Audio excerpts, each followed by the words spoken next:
On today's Growth Points, I want to speak about the subject better before bigger. And a lot of times today, we see a church or an organization that is apparently successful, and I might add, bigger is not always better. But I certainly do believe that before God gives growth, we've got to remove the obstacles to growth. Before something's going to get bigger, it must be better at what it does.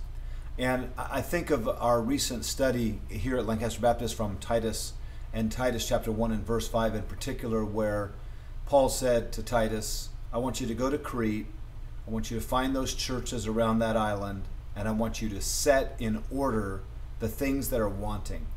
In other words, they were fledgling house churches here and there that weren't going to fulfill their mission until some things were set in order. And I really think that's the role of pastors and leaders in the church, to see what's needful and to set those needful things in an order that will allow for flow and that will allow for the growth of fruit. And so today I just want to share with you 5 simple steps that might help you in learning how to be better before you get bigger. And again, with the caveat that everything that's big is not necessarily better, and I think we understand that. But let me just say, first of all, if we're going to learn how to be better at what we do, it's going to take an assessment time.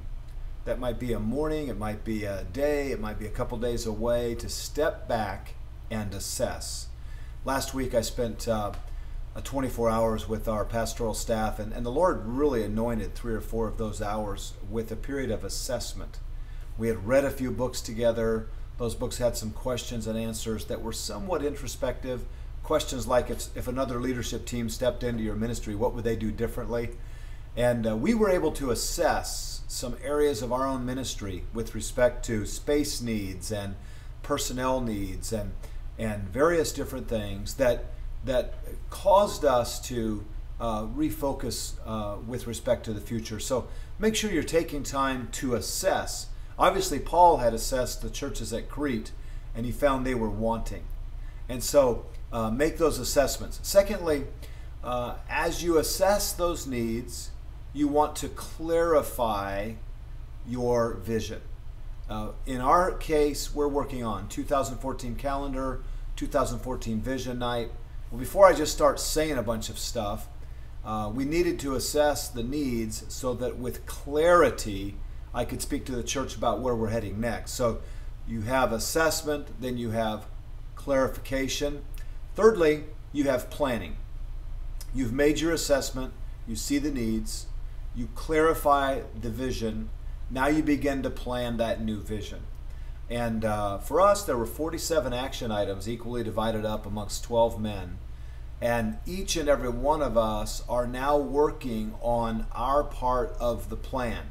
We're setting dates with architects, we're setting dates with personnel, we're setting dates respective to our budget.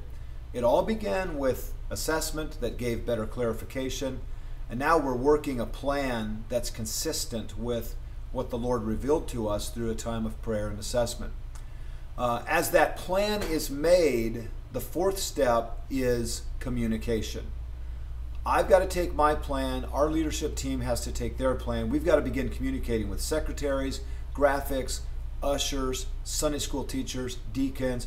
We've got to be effective communicators. We've got to say, hey, we've made an assessment, we've clarified our vision, we have been planning this at the leadership level. I want to share with you some things. I want to get some feedback from you with respect to where we're going with all of this.